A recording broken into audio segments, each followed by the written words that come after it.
Welcome. Here we are again with our buddy Tim. We're doing our monthly.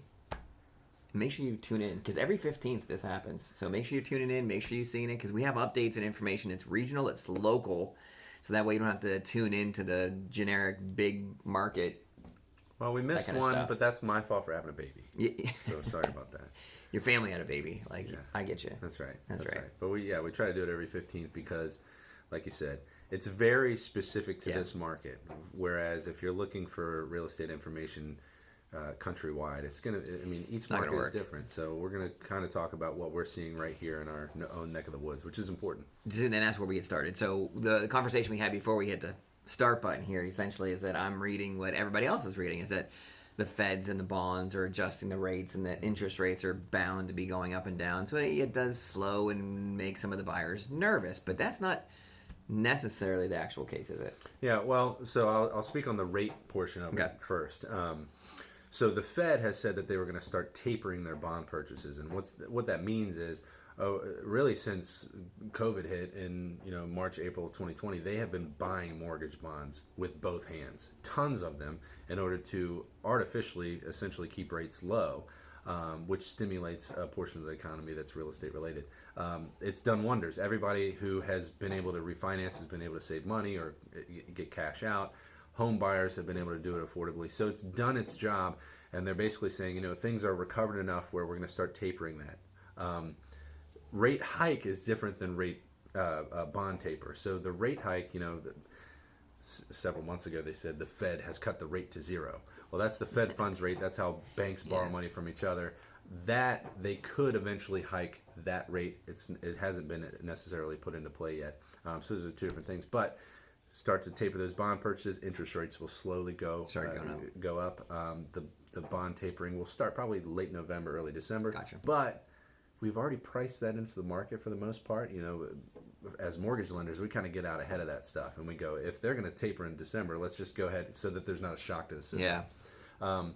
However, I do want to say, rates are still good. Yeah, they're still crazy low. Yeah, everything we're doing is in the threes, and I do have some opportunities to get into the twos if shorter terms and great credit and those types of things. So we say this, but then we kind of take a step back and we go, rates are still fantastic. They really are. I mean, your first house, what was the rate? The first house you bought? First house was 375. That was 2016. Really mine was 6.5.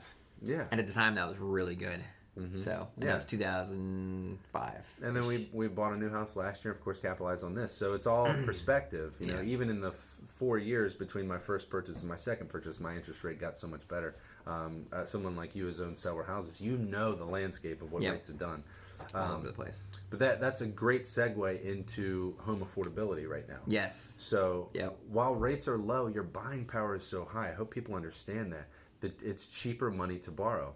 So don't pay attention necessarily to the home price because you're not necessarily paying the price. You're paying the payment, right? Yeah. So the discussions we have with our buyers is like be wary of the price because what's your 5-year plan, 7-year plan, 10-year plan? You got to make sure we're not getting you in a situation where you're not going to be able to move your house in the next 7 years or whatnot. But it's not as important as the monthly. And if you can afford it and maybe make some extra payments, and there's a lot of strategies that we discussed to make sure that you have equity in that house in the next 3 to 5 years, so that way we're not stuck in the bubble. That you asked those questions was very important. What's your plan for this house? Yep. I'm more so concerned when it comes to their loan is where are they comfortable from a monthly payment perspective.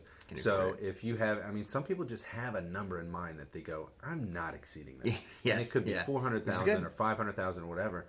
But if you're going to go to 395 and not 400, you got to know what the difference between 5,000 is. $20. It's negligible. It's $25 a month. Nothing at all. So that's what we focus on. So that when you get out there and you realize, there's some competitive situations, going up $5,000 or even $10,000 is not that big of a jump because interest rates are so low. Jump interest rates up a full %.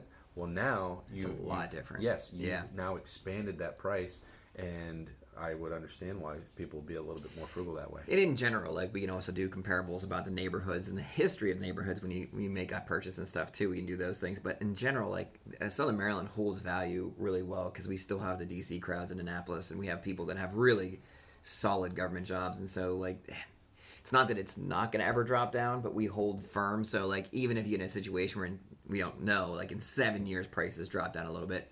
Great. That just means you're living in your house for 8 years now, right?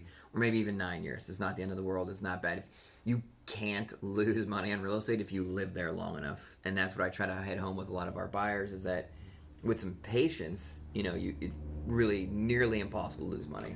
But maybe a 5-year turnaround, maybe not. We have to take a deeper look at that. Down here in Southern Maryland, you have to think about the different pockets of markets, right? Yep. So you can think of Southern Maryland as a whole or Maryland as a whole, but I think you're doing yourself a disservice because Huntingtown is different than Lusby. Everybody knows that. Yep. The problem that we see in Calvert is there's not a lot of replacement inventory. And what does that mean? New builds.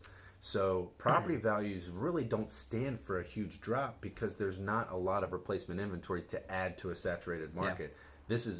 There's no saturation in this market. It's very competitive. Yeah. Anne Arundel County in certain places, the Croftons of the world, there's townhouses going up. So there's more inventory being added.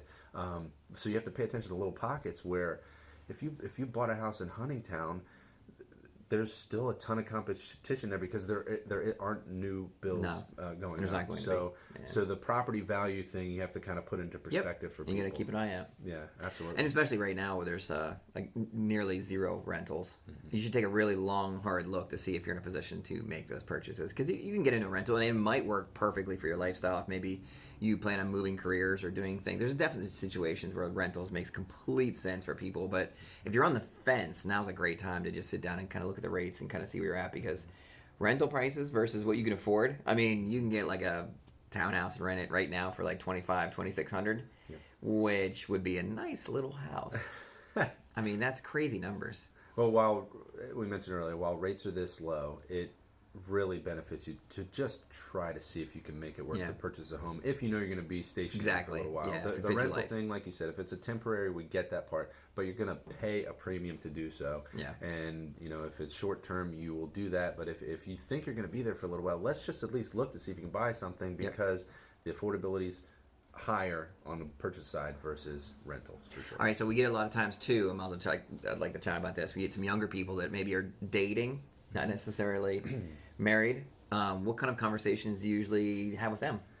So there are different programs that are income-based and things of that sort, and you have to be careful about how you pursue it. But if you are a single person that aren't legally binding to another individual, sometimes you can do a program like a USDA with no money down, but kind of separately on more of a personal level. To go on a house with somebody, it's a lot. It's a big deal because to then get them off of that house is also a big deal. Yes. So if I've done it. If you're only dating, you're not engaged, you're not married, it's not our place to suggest anything. No. But it is. We options. Yes. You got to see what their options are. Yes. Now sometimes, you got to help me out with this part of it though. Like sometimes they can have them maybe not on the loan, but on the deed. Yes. So if you have two individuals, one has a low credit score and the other one has a qualifying credit score. You can do the loan in the higher credit score's name, better terms. Maybe they simply just qualify on their own. And the other person can go on the deed. They're on the contract. They own the property. They're just essentially not obligated to the loan. So we do that all the time where we go, you know what? Yes, technically borrower 2 does have a qualifying credit score, but your rate's going to be 0.25% lower if we just do it in this person's name because they have a 760. So that's kind of I just did it with somebody, and I think I'm going to meet with them later today, where I want to really explain why they should do it that way. And at the end of the day, if they go, you know what? We want our names on it. I want to be on the loan.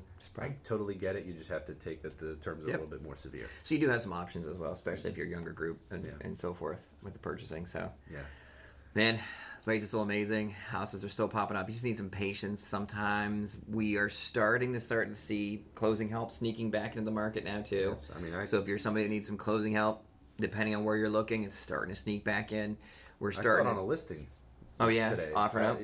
Most of the time, that's more of an old. Yeah, we are. All right. So in general, too, we're having a lot of people that are selling their houses that have lived there since like a long time. Mm-hmm. Like I just this morning had a closing, and they were the only owners. Right. So there's some updating and some stuff that's required, and they honestly didn't want to take it on because we don't know even what the next buyer's taste could be. So you offer up things like a little bit of closing help that will cost you less money to get into the house and do the way you want to, carpet allowances, painting allowances, things of that kind of nature. Mm-hmm.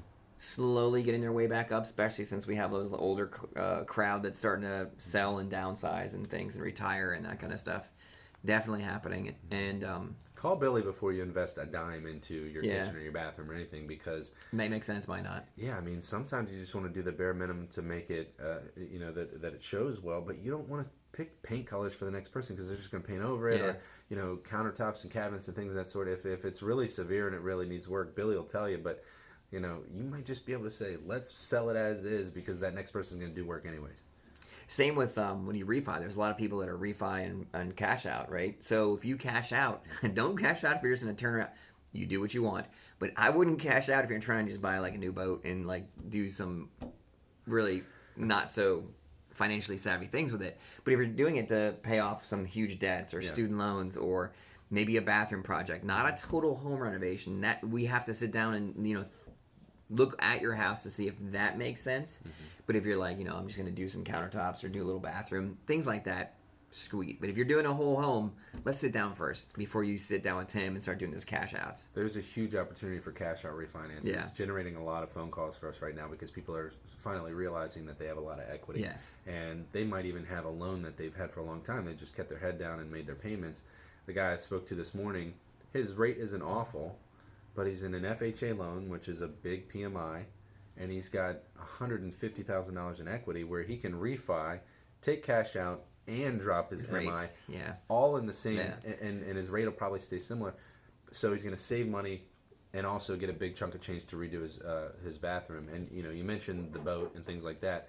If you already have that debt, or you already have a lot of credit card debt or something like that, that allows you to get rid of it. The inverse may be a little bit irresponsible. Yeah, you got to be just to be smart about it. That's but if you're going to buy a boat anyways, if you're going to buy a new boat, is that what you're saying? I don't know what boat interest rates are, but they're definitely higher than mortgage interest rates. Yes, it's an option. It's like I hate giving. We're not giving legal advice or financial advice, but it's cheap money right now if you're in a good situation.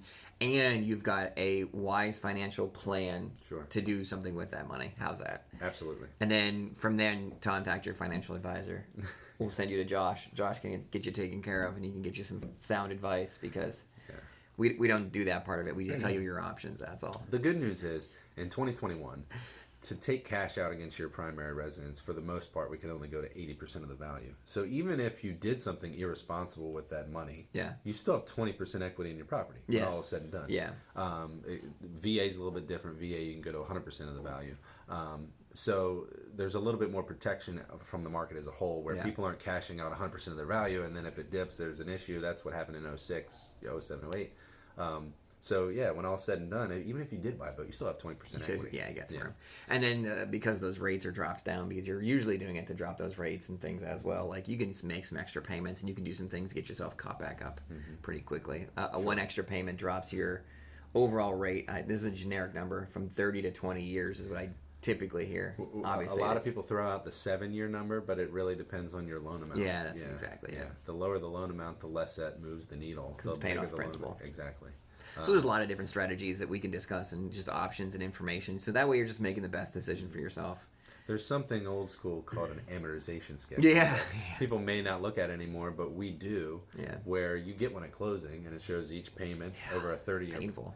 Every time you make an extra payment. You've got the apps now, right, in the website where you can actually make extra payments and it just adjusts and you can see. Adjust it, or you can project and say, if I put $500 a month towards principal, this is the time in which I'm going to pay off my loan. Very cool. So what I suggest to people, if they're, let's say they're refinancing and they want to go between a 30 and a 15, and they go, the 15 is a little bit of an aggressive payment. Yeah. Just carve out your own 15-year note on a 30 and say, this is how much extra I have to put towards it to try to pay it off in 15 years. But if something happens, I don't have to fall back on your 30-year note. I tell them every time. Exactly. All the time. Oh, should I make it a 15? No. Make it a 30 and just pay it aggressively. Exactly. So there's lots of different things. We give you all the information. Again, we're not financial advisors, but we have some sound advice to help you as well. So if you're feeling nervous, don't worry about it. We got you. And as Tim's actually in it, we provide all of our buyers a 10-part video series that walks you through step-by-step the entire home buying process, which people love it. I've never had anybody say, oh, that wasn't helpful. Even people that have done it in the past and have sold a house and are buying a house now, but there was a gap in between, have watched it, and they were like, thank goodness. It's been 10 years or 15 years. That was really helpful. And we just do it all, and it's free. We just reach out to us, hit us up on here, or email or phone number anywhere. We'll send you a copy of it. It's 10 parts, He starts off with how to get a hold of the lender, and it's really helpful. And we just had fun doing it too. Fun fact: I haven't watched my own video. You haven't watched it? I'll send you one. Hopefully, it's good. You bought a house too. I mean, that's a shame. It's a shame you didn't re-up on yourself and see what it was all about. I don't like to watch myself. I don't watch myself.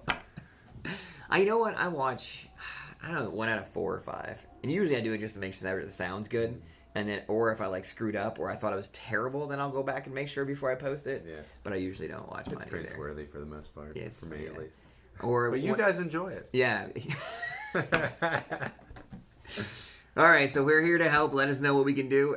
Rates are still good. Stop listening to like the C-SPANs, the CNNs, the Fox Newses, the whoever you're getting financial advice, because in your area, things are still going on really strong. You can watch those all you want to and get all fired up over politics if you feel like it, but don't listen to the financial part. Come talk to us instead. Yeah. So don't get yourself fired up. That's the moral of this video, right? Yes, now. Don't pay attention to the CNNs of the world on the real estate market. Talk to your local person. Who's the guy? Kramer is the guy that hits all the buttons and is really loud and obnoxious. Sell. Yeah. Skip that. He's really annoying.